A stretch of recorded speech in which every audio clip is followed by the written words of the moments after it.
नमस्कार, स्वागत है आपका हमारे YouTube चैनल पे। आज हम भारतीय संविधान के प्रस्तावना के बारे में जानेंगे कि प्रस्तावना क्या होती है। क्योंकि भारतीय संविधान की शुरुआत प्रस्तावना से ही होती है। किसी भी चीज़ को सबसे पहले इंट्रोड्यूस कराना पड़ता है, तो प्रस्तावना बेसिकली भारतीय संविधान के इंट्रोडक्शन का कार्य करती है। यह भारतीय संविधान के बारे में बताती है कि भारतीय संविधान क्या है और इसमें क्या क्या निहित है। ये उसकी समझ लीजिए भूमिका ही है। ठीक है, तो प्रस्तावना हमें क्या कहती है, देखिए, हम भारत के लोग भारत को एक संपूर्ण प्रभुत्व संपन्न समाजवादी धर्मनिरपेक्ष लोकतांत्रिक गणराज्य बनाने के लिए और इसके समस्त नागरिकों को सामाजिक, आर्थिक और राजनीतिक न्याय, विचार, अभिव्यक्ति, धर्म, विश्वास व उपासना की स्वतंत्रता, प्रतिष्ठा और अवसर की समता प्राप्त कराने के लिए तथा व्यक्ति की गरिमा और राष्ट्र की एकता और अखंडता सुनिश्चित करने वाला बंधुत्व बढ़ाने के लिए दृढ़ संकल्पित होकर अपनी इस संविधान सभा में आज दिनांक 26 नवंबर 1949 को एतद द्वारा इस संविधान को अंगीकृत, अधिनियमित और आत्मार्पित करते हैं।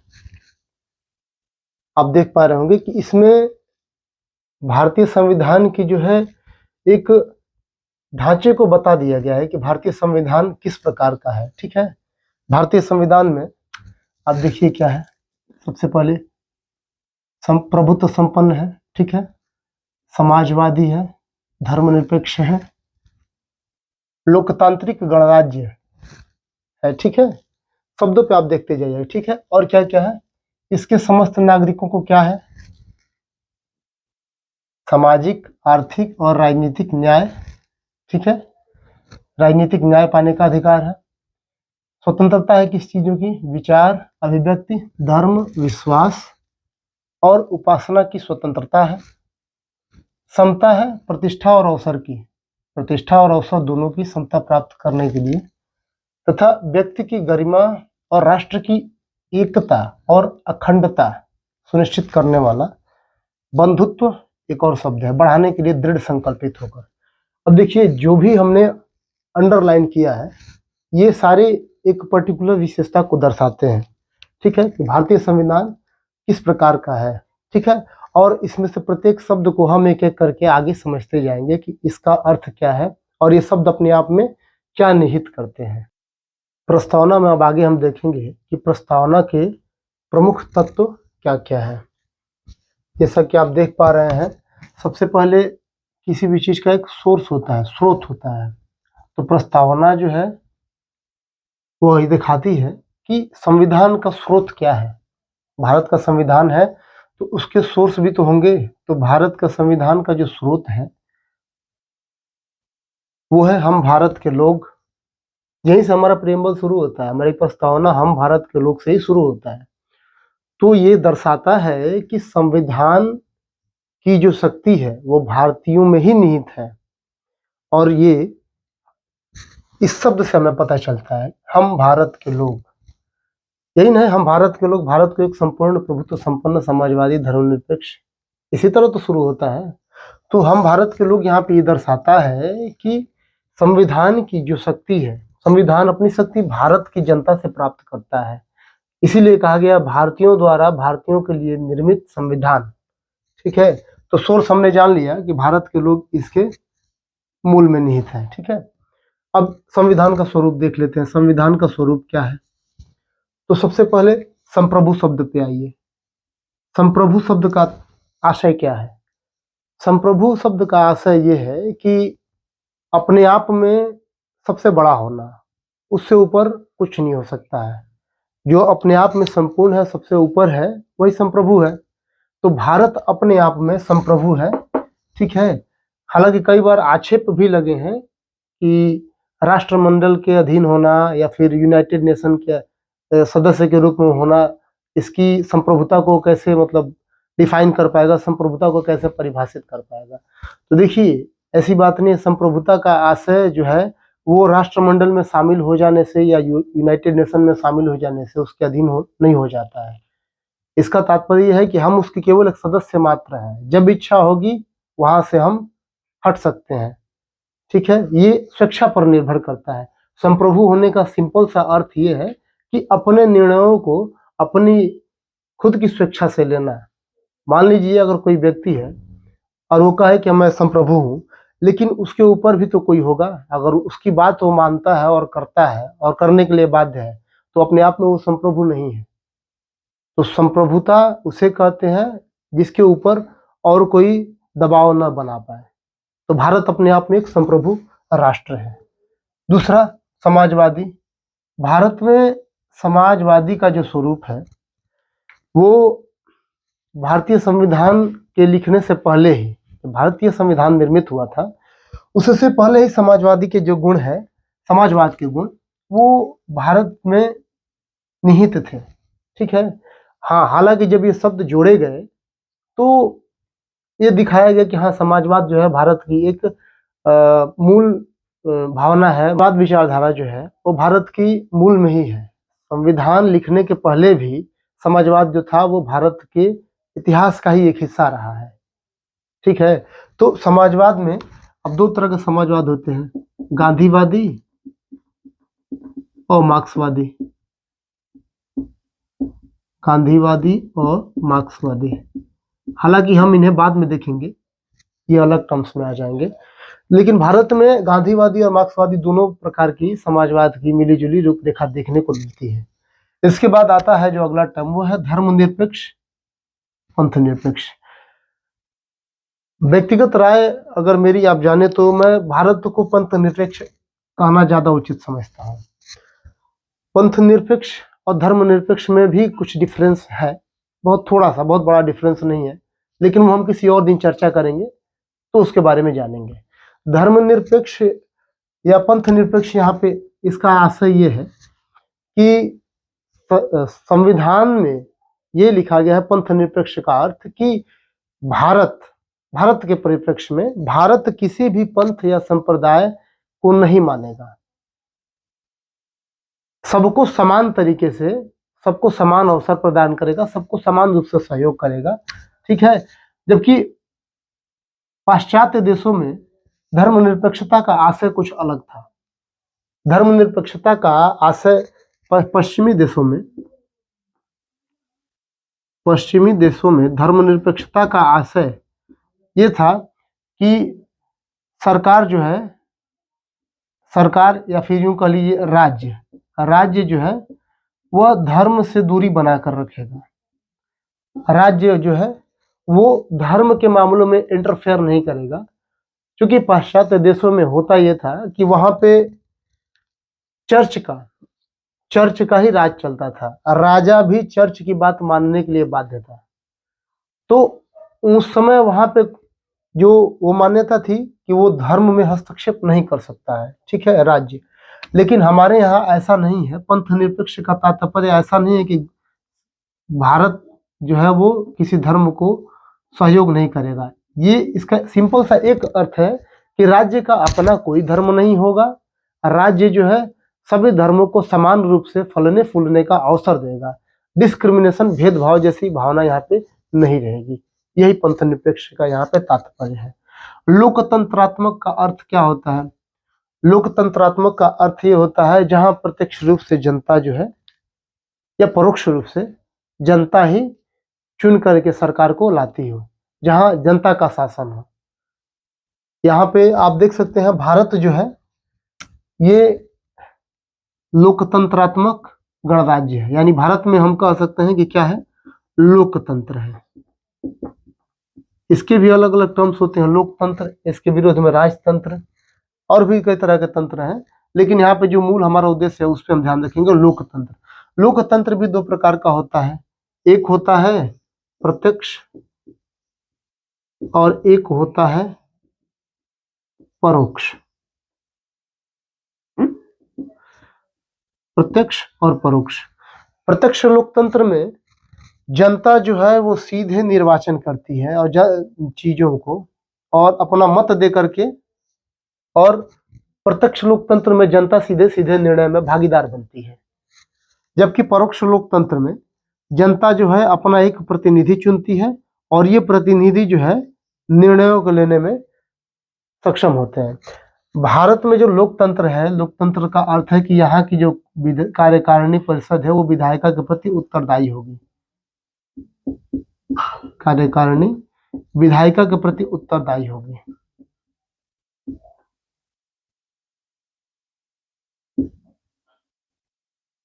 लोकतंत्र में भी दो प्रकार होते हैं, एक तो गणराज्य होता है और दूसरा राजशाही होता है। राजशाही लोकतंत्र के दो प्रकारों में एक तो होता है राजशाही और एक होता है गणतंत्र या गणराज्य। राजशाही में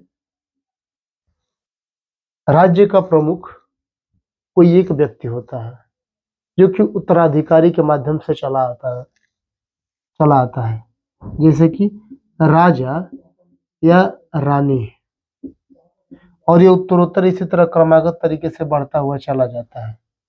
उदाहरण के तौर पर ब्रिटेन में क्राउन का शासन, जबकि गणराज्य या गणतंत्र जो है ये भारत जैसे देशों की व्यवस्था है, भारत या अमेरिका जैसे देशों की, क्योंकि यहाँ पे राज्य का प्रमुख जो है वह उत्तराधिकार के माध्यम से न आकर के परोक्ष रूप से जनता द्वारा ही चुना जाता है, प्रत्यक्ष रूप से नहीं, परोक्ष रूप से, क्योंकि जिस प्रतिनिधि को जनता चुनती है वो प्रतिनिधि जो है उन्हें चुनते हैं, राज्य के प्रमुख को। तो परोक्ष रूप से जो है ये गणराज्य जो है कार्य करता है भारत में। ठीक है, संविधान का स्वरूप तो हमने देख लिया कि संविधान का स्वरूप क्या है, संप्रभु है, समाजवादी है, पंथ निरपेक्ष है, लोकतंत्रात्मक है और गणतंत्र भी है। अब इसके उद्देश्यों को देख लेते हैं। किसी भी चीज को जब बनाया जाता है तो उसके पीछे एक उद्देश्य छिपा होता है, तो भारतीय संविधान के उद्देश्य में क्या क्या निहित है आइए देखते हैं। तो सबसे पहली जो बात है वो आती है न्याय को लेकर के। तो भैया न्याय तो ठीक है, न्याय किस चीज को लेकर के और किसे न्याय चाहिए, कौन है जिसको न्याय नहीं मिला है। तो देखिए भारत के प्रत्येक व्यक्ति को न्याय मिलता है किस आधार पे, सामाजिक आधार पे, आर्थिक आधार पे और राजनीतिक आधार पे। सामाजिक आधार पे समझ लीजिए सबसे पहले क्या होता है, सामाजिक आधार पे न्याय का मतलब तात्पर्य है, सामाजिक न्याय का तात्पर्य है कि न तो रंग, जाति, धर्म और लिंग, इस आधार पर जो है किसी भी व्यक्ति से राज्य जो है वो भेदभाव नहीं कर सकता है, वो समान रूप से हर किसी को आवाजाही के अवसर प्रदान कर सकता है। जैसे मान लीजिए किसी सार्वजनिक जगह पे या किसी सरकारी दफ्तर में प्रवेश करना हो तो इन आधारों पर किसी के साथ भेदभाव नहीं किया जा सकता है। आते हैं हम उद्देश्य देखते हैं। किसी भी चीज का एक मूल उद्देश्य होता है, तो संविधान के भी कुछ मुख्य उद्देश्य हैं जो कि प्रस्तावना में निहित है। सबसे पहले न्याय समझते हैं कि भारत के प्रत्येक व्यक्ति को न्याय मिलेगा, किस आधार पर, सामाजिक, आर्थिक और राजनीतिक न्याय रहेगा। उन्हें किसी भी तरह से, सामाजिक का अर्थ है कि रंग, जाति, धर्म और लिंग के आधार पर भेदभाव नहीं किया जाएगा। आर्थिक आधार पर है कि आर्थिक रूप से किसी के साथ भेदभाव नहीं किया जाएगा, सब लोग समान हैं। और राजनीतिक रूप का अर्थ ये है कि मान लीजिए किसी सार्वजनिक स्थान को या फिर सरकारी दफ्तरों में आवाजाही पर प्रतिबंध नहीं लगाया जा सकता। ये हो गया न्याय। स्वतंत्रता की बात है, स्वतंत्रता यानी कि भारत का जो नागरिक है वो अपने विचारों को लेकर के स्वतंत्र है, उसकी अभिव्यक्ति स्वतंत्र है, विश्वास उसका स्वतंत्र है, धर्म के मामले में वो स्वावलंबी है, स्वतंत्र है, और उपासना के मामले में भी वह स्वतंत्र है। यानी इन विचारों के इन आधारों पर देखा जाए तो भारतीय नागरिक जो है वो स्वतंत्रता के अधिकारी हैं। इन आधारों पर उन्हें स्वतंत्रता है कि जिस इच्छा से जो विचार करे वो सोच सकते हैं। इसका मतलब ऐसा नहीं है, विचार का अर्थ ये नहीं है कि जो विचार में आए आप वो विचार कर सकते हैं। मान लीजिए कि हिंसक विचार आ गया, राज्य उस चीज को समर्थन नहीं देता है। राज्य हमेशा परोपकार वाली भावनाओं को ही समर्थन देता है। अब मान लीजिए विचार आपका व्यक्तिगत विचार कुछ भी हो सकता है, लेकिन किसी और को उससे नुकसान ना हो, राज्य आक्षेप नहीं करेगा। अभिव्यक्ति आपकी अपनी अभिव्यक्ति है, जिस हिसाब से रहे, लेकिन इस बात को हमेशा याद रखना चाहिए कि ये केवल पॉजिटिव वे में है, निगेटिव वे में नहीं है। आप अपने धर्म को मान सकते हैं, इसका अर्थ ये नहीं है कि किसी अन्य के धर्म को आप क्षति पहुंचा सकते हैं। आप अपनी उपासना कर सकते हैं, लेकिन इसका अर्थ ये नहीं है कि आप किसी और की उपासना में बाधा उत्पन्न कर सकते हैं। अगर आप किसी और की उपासना या धर्म में या उसके विश्वास को या उसके विचार को या अभिव्यक्ति को क्षति पहुंचाते हैं, तो राज्य विधि पूर्वक कार्यवाही कर सकता है। इसके आगे आते हैं प्रतिष्ठा के बारे में। तो प्रतिष्ठा की और अवसर की समता। प्रतिष्ठा और अवसर की समता का अर्थ है कि सबको समान रूप से किसी चीज के लिए अगर उपलब्धता है तो उसमें समान अवसर दिया जाएगा, डिस्क्रिमिनेशन नहीं किया जाएगा, अपितु अगर बन पड़ेगा तो उसको और सपोर्ट किया जाएगा जो सपोर्ट पाने लायक है। व्यक्ति की गरिमा का आशय यह है कि क्या मुंशी के शब्दों में कहा जाए तो उनका यह मानना था कि प्रत्येक व्यक्ति जो है वह गरिमापूर्ण है और अंतरात्मा से वो स्वच्छ है। ठीक है। राष्ट्र की एकता और अखंडता, एक उद्देश्य इसका यह भी है कि राष्ट्र की एकता और अखंडता को हमेशा बरकरार रखना और बंधुता यानी भाईचारे को बढ़ाना। तो ये जो है हमारे मूल उद्देश्य थे प्रस्तावना के। और प्रस्तावना में जो उद्देश्य है वो संविधान के संपूर्ण उद्देश्य को दिखाते हैं। तो हम देख चुके हैं क्या क्या कि प्रस्तावना क्या होती है। सबसे पहले एक बार रिवीजन देख लीजिए। प्रस्तावना क्या होता है हमने जाना। प्रस्तावना क्या है? प्रस्तावना संविधान की भूमिका है। प्रस्तावना का जो 3 भाग है, स्रोत, संविधान का स्वरूप और उद्देश्य। तो संविधान का स्रोत क्या है? प्रस्तावना में संविधान का स्रोत क्या है? तो हमने देखा हम भारत के लोग, भारत की जनता ही उसके स्रोत के रूप में है। भारत की जनता से ही संविधान जो है शक्ति प्राप्त करता है। संविधान का स्वरूप हमने देखा कि संप्रभु है, सॉवरेन, समाजवादी है, धर्मनिरपेक्ष, पंथनिरपेक्ष कह सकते हैं, लोकतंत्रात्मक है और गणतंत्रात्मक है। उद्देश्य हमने देखा, न्याय देना सबका उद्देश्य है, सबको न्याय देना उद्देश्य है। स्वतंत्रता ये भी एक उद्देश्य है संविधान का। अवसर की समानता हर किसी को मिले, ये भी एक उद्देश्य है। व्यक्ति की गरिमा बरकरार रहे, ये भी एक उद्देश्य है। राष्ट्र की एकता और अखंडता अक्षुण्ण रहे, ठीक है, इस पे किसी प्रकार की कोई आशा न आए, ये भी संविधान का मूल उद्देश्य है। और प्रत्येक नागरिक के बीच एक बंधुत्व का भाव बढ़ाना, ये भी संविधान का मूल उद्देश्य है। तो हमने देखा कि प्रस्तावना अगर आप देखें मोटा मोटी तो संविधान के निचोड़ को यहाँ पर दर्शाती है। और यही प्रस्तावना का मूल अर्थ भी है कि प्रस्तावना को देख करके हम संविधान के एक रफ खाके को कम से कम जान सकते हैं कि हाँ संविधान चाहता क्या है। मान लीजिए किसी समाज में न्याय है, ठीक है, न्याय होना चाहिए। न्याय है यानी कि जिस संविधान की हम बात कर रहे हैं वो संविधान जिस भी देश में लागू है वहां पे न्याय है। स्वतंत्रता ये भी है, अवसर की समानता ये भी है, व्यक्ति की गरिमा भी है, राष्ट्र की एकता और अखंडता भी है और बंधुत्व की भावना भी है। ये उद्देश्य से पता चलता है। स्वरूप भी हमें बताता है, भाई सॉवरेन है, इससे ऊपर कोई नहीं है, समाजवादी है, पंथनिरपेक्ष है यानी कि धर्म जो है प्रत्येक राज्य को समान रूप से सहयोग देता है, लोकतंत्रात्मक है और गणतंत्रात्मक है। ठीक है, तो फिर मिलते हैं अगले वीडियो में, तब तक के लिए नमस्कार।